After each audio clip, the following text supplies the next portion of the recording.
जगत भूषण की क्लास मानव की विवेकशीलता में आपका स्वागत है। आज के इस भाग में जगदेव प्रसाद के विचारों पर आधारित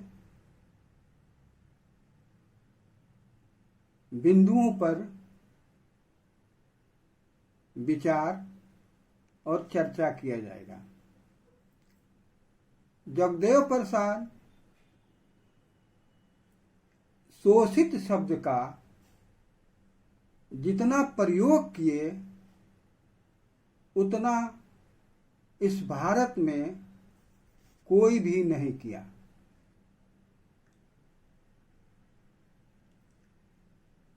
भारत के संविधान लागू होने के पहले और संविधान लागू होने के बाद का जो भारत के लोगों का जीवन है, लोगों का जीवन था, उनका अध्ययन जगदेव प्रसाद ने काफी गहराई से किया था। चूंकि वे राजनीति में ज्यादा सक्रिय हो गए तो उनकी आवाज राजनीति में ही दिखाई ज्यादा पड़ने लगी। उन्होंने स्पष्ट शब्दों में कहा 10% शोषकों के लिए बात करना यदि राष्ट्रीयता है तो 90% शोषितों के लिए बात करना क्यों नहीं राष्ट्रीयता है? यह कहाँ का मापदंड है? उन्होंने अपने अध्ययन से यह जान लिया कि भारत में शोषितों की क्या स्थिति है और शोषित बने कैसे हैं। तो उन्होंने एक मापदंड तय किया। उस मापदंड से विचारना और उस पर तौलना शुरू किया। उनका पहला माप था शिक्षा।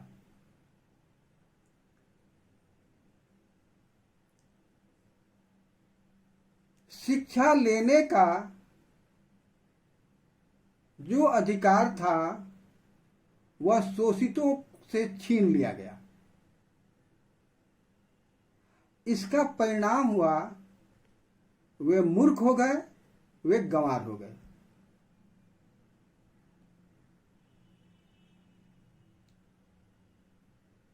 दूसरा माप संपत्ति का। संपत्ति रखने का अधिकार छीन लिया गया तो वे गरीब हो गए, भूखमरी के शिकार हो गए।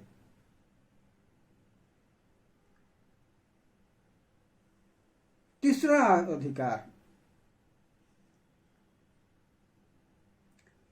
अस्त्र शस्त्र रखने का।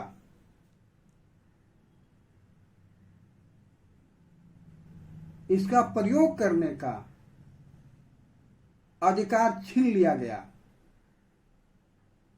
तो वे कमजोर हो गए, लाचार हो गए, अपने ऊपर होते हुए अन्याय को विरोध नहीं कर पाए इस अधिकार को छीनने के कारण। और चौथा अधिकार सम्मान पाने का अधिकार। जब सम्मान पाने का अधिकार छीन लिया गया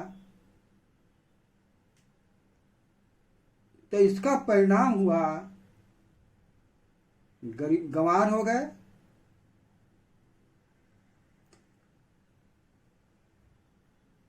इस प्रकार अपमानित हो गए।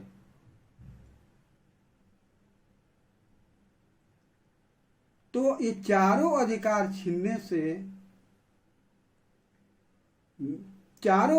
छीनने के कारण सम्मिलित रूप में ये शोषित हो गए।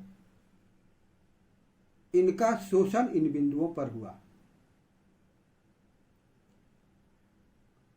उन्होंने भारत के वर्ण व्यवस्था, जाति व्यवस्था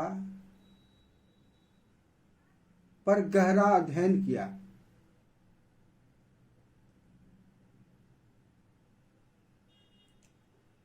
जिस प्रकार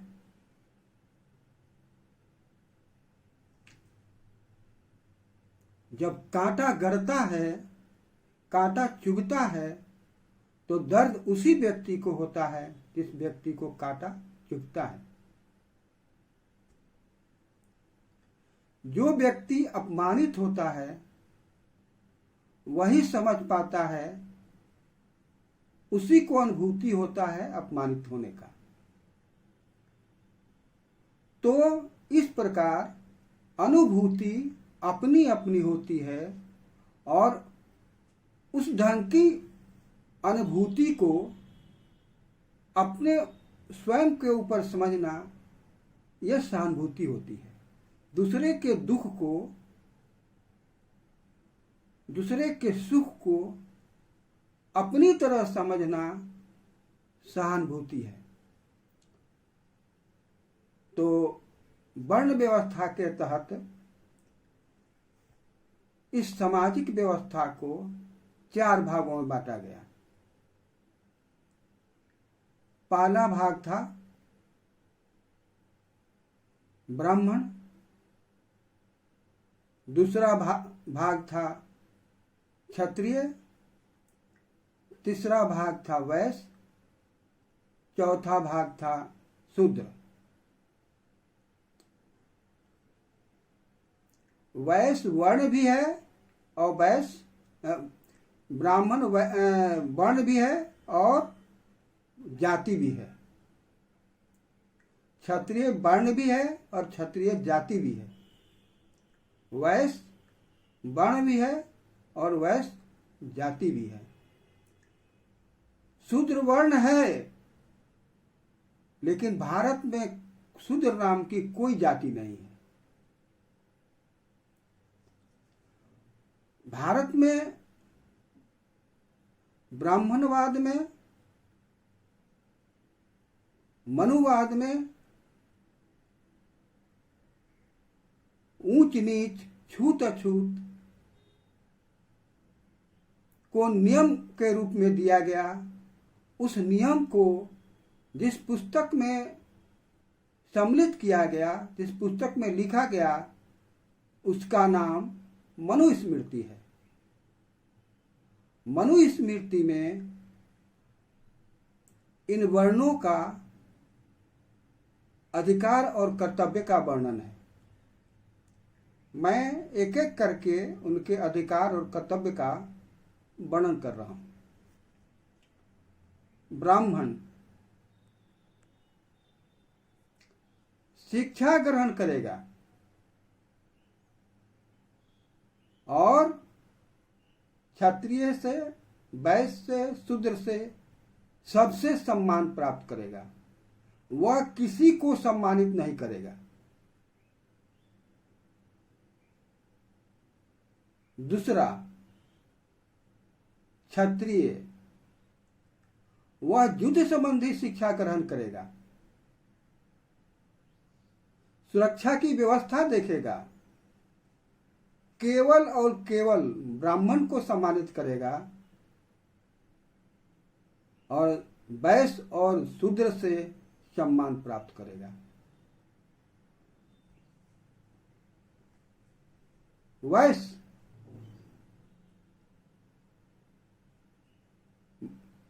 व्यवसाय देखेगा, वाणिज्य देखेगा, अर्थव्यवस्था देखेगा। ब्राह्मण और क्षत्रिय को किसी भी प्रकार का तकलीफ न हो, कोई कठिनाई हो न हो, इसका ध्यान रखेगा।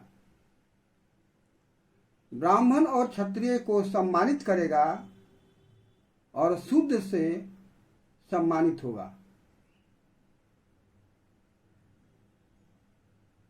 ये अधिकार 3 वर्णों का हुआ और उनके साथ कर्तव्य भी हुआ।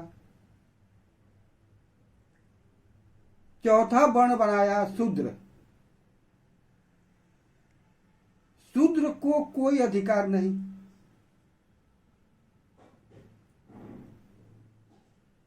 और कर्तव्य पूरा मनोयोग से, पूरी क्षमता से सबकी सेवा करना, निःशुल्क सेवा करना और सबको सम्मानित करना। ब्राह्मण को भी सम्मानित करना, क्षत्रिय को भी सम्मानित करना और वैश्य को भी सम्मानित करना। इसको कोई सम्मानित नहीं करेगा। यह स्थिति मनुस्मृति द्वारा बनाई गई।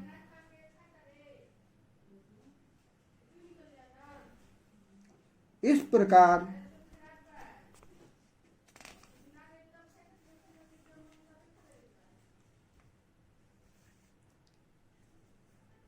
की व्यवस्था बनाई गई। आर्यों के आक्रमण के पहले, आर्यों के भारत में आने के पहले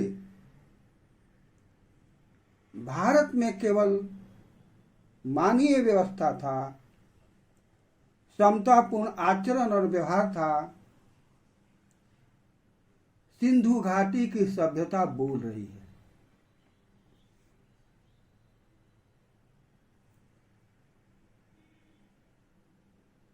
भारतीय भूभाग में रहने वाले सभी लोग समतापूर्ण जीवन जीते थे, आचरण और व्यवहार करते थे। मानव का जीवन सुखी, संपन्न, समृद्ध था।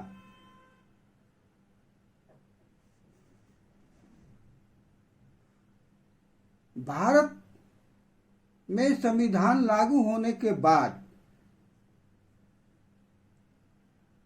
जिस दिन संविधान भारत में लागू हुआ उसी दिन से मनुस्मृति मर गई।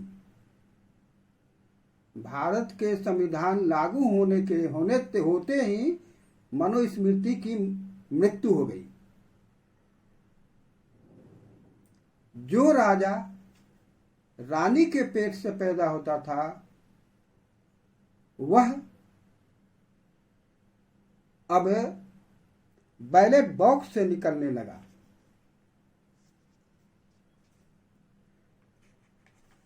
शासक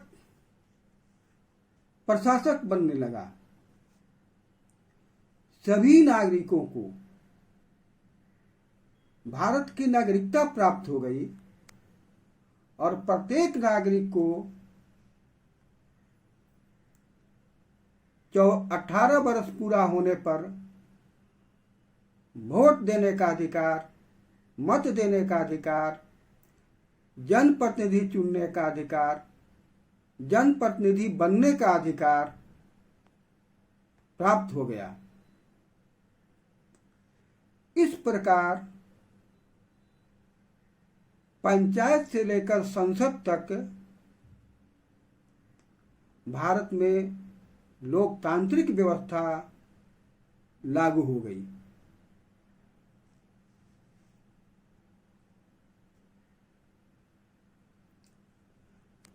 लेकिन जो पहले से लोग संपन्न थे, साधन संपन्न थे, उनके पास शक्तियां थी। भारत के संविधान लागू होने के बाद भारत के लोगों की पहचान की गई। पहचान करने के लिए 2 तकनीक अपनाया गया, 2 औजार इस्तेमाल किए गए, जिसको हम शैक्षणिक और सामाजिक कहते हैं। शैक्षणिक और सामाजिक रूप से जो लोग आगे थे उनको सामान्य वर्ग में रखा गया और शैक्षणिक और सामाजिक रूप से जो पीछे थे उसे पिछड़े वर्ग में रखा गया है। शैक्षणिक और सामाजिकता के साथ जिनके साथ अछूतपन जुड़ा हुआ था उनको अनुसूचित एक सूची बनाई गई जिसको अनुसूचित जाति की सूची कहा गया। शैक्षणिक सामाजिक और जिनके साथ कबीलाईपन था तो उनके लिए एक सूची बनी जिनको अनुसूचित जनजाति कहा गया। शॉर्ट में SC schedule caste, ST schedule tribes और ओबीसी। ये कंपाउंड रूप से ओबीसी का ही रूप है।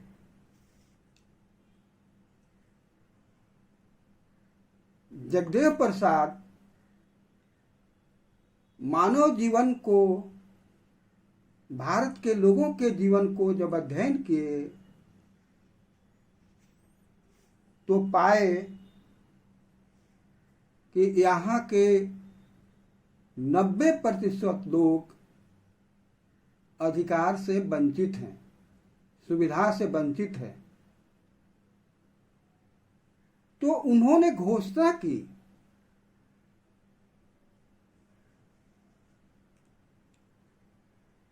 जिन लोगों ने हमारे बाप दादों से हलवाई करवाई है उनके राजनीतिक हलवाई करने के लिए मैं पैदा नहीं हुआ हूं। मैं भारत के 90% काले कलूटे शोषित पीड़ित लोगों को एक नीति के तहत, एक सिद्धांत के तहत इकट्ठा करके, संगठित करके भारत के शासन प्रशासन में बैठाकर 90% हिस्सा दिलवा के रहूंगा, बंटवा के रहूंगा। भारत में 100 में 90 शोषित है। धन धरती और राजपाट में 90 भाग हमारा है, 90 भाग हमारा है। 10 का शासन 90 पर नहीं चलेगा, नहीं चलेगा। इन नारों के साथ वे अपना सामाजिक आंदोलन, राजनीतिक आंदोलन शुरू किए थे। भारत के राजनीतिक क्षितिज में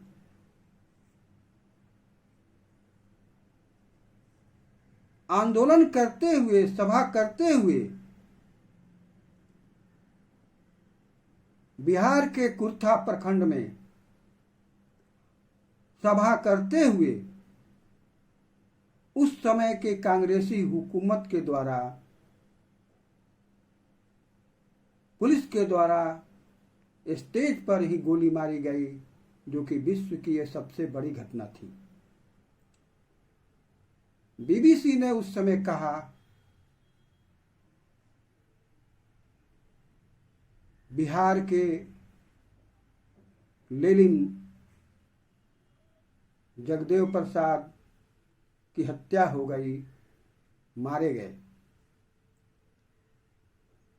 इस प्रकार जगदेव प्रसाद जो शोषितों के मसीहा थे, शोषितों का आवाज बुलंद करते थे, वे जय शोषित कहते कहते शहीद हुए।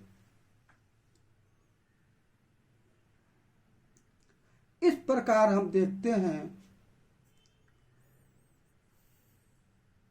100 चोट अंधविश्वास के, एक चोट विज्ञान के।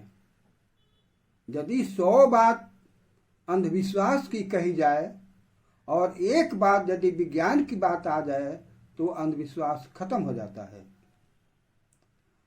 सत्य को सत्य की तरह जानना विश्वास है और झूठ को सत्य की तरह मानना अंधविश्वास है।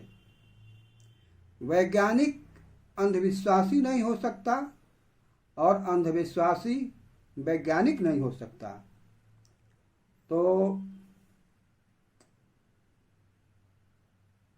ये शोषित की पहचान थी जगदेव प्रसाद के नज़रों में, जगदेव प्रसाद की दृष्टि में। इस प्रकार भारत के महान नायक, भारत के लोक नायक, भारत के लेनिन जगदेव प्रसाद के शोषितों के पहचान करने की एक कहानी है या निर्णय है या पहचान है। इसे आप इन संदर्भों में जानेंगे, समझेंगे। अब मैं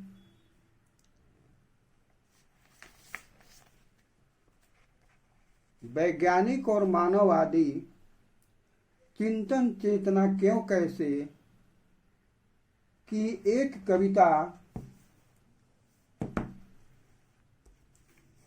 मैं बोलना चाहता हूँ, पढ़ना चाहता हूँ, जिसे आप सुने, समझें। इसका शीर्षक है मोह और छोह में लोर काहे बही।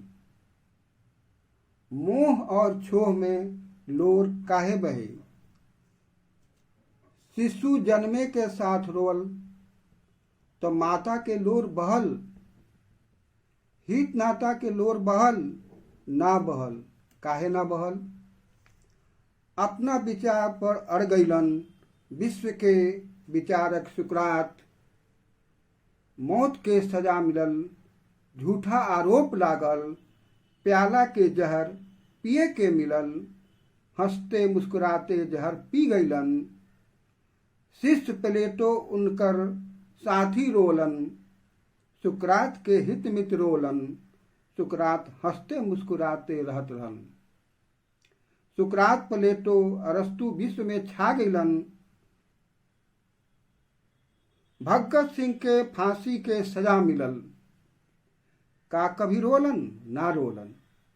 हंसते मुस्कुराते रहलन, फांसी के फंदा अपना गले में डाल के, अपने गले में लगा के, इनकलाब जिंदाबाद के नारा लगा के अपने साथी के साथ झूल गईलन। 100 दिन के गुलामी के जीवन से 1 दिन के आज़ादी के जीवन बेहतर बा, भगत सिंह कह के गईलन।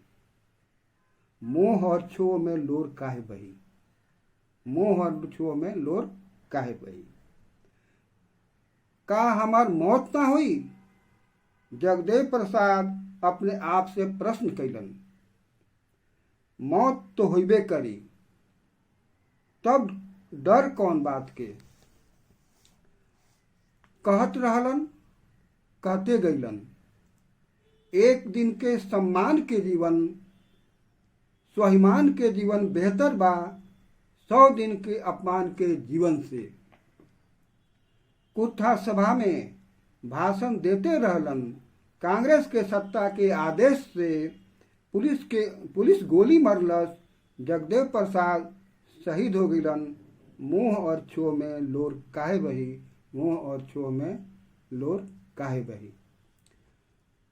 यह कविता यहीं समाप्त होती है।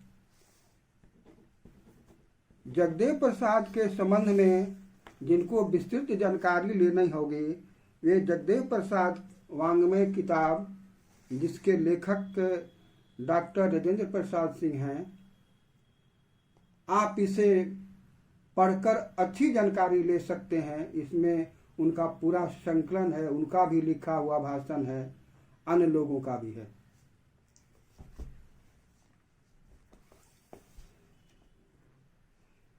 ये जगदेव प्रसाद की स्मारिका है जो हर वर्ष में निकलती है, प्रकाशित होती है, जिसके डॉक्टर संत कुमार की भूमिका इसमें ज़्यादा रहती है। आप जगदेव प्रसाद के संबंध में इससे भी जानकारी प्राप्त कर सकते हैं।